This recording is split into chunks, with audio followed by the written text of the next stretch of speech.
શું તમે પણ તમારા ઘરે યજ્ઞની અંદર લોખંડના કુંડનો ઉપયોગ કરો છો? જય શ્રી કૃષ્ણ. શું તમે જાણો છો કે ખોટા પાત્રમાં આપેલી આહુતિ એ પુણ્યને બદલે દોષનું કારણ બની શકે છે? ઘણા લોકો અજાણતા જ લોખંડના કુંડમાં હવન કરે છે અને જે શાસ્ત્રોક્ત રીતે વર્જિત છે.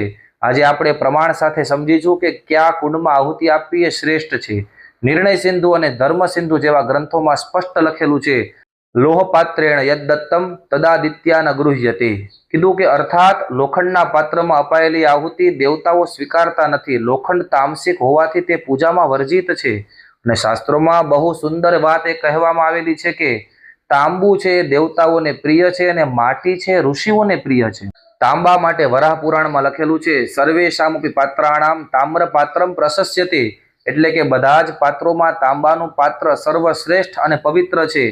માટી માટે ગૌતમીય તંત્રમાં લખેલું છે, મૃન્મયેષુ ચ પાત્રેષુ યજ્ઞ કર્મ વિધીયતે. એટલે કે માટીના પાત્રમાં ઈટ અને માટીનો બનાવેલો જે કુંડ હોય એમાં યજ્ઞ કરવો એ પરમ કલ્યાણકારી અને સિદ્ધિદાયક છે.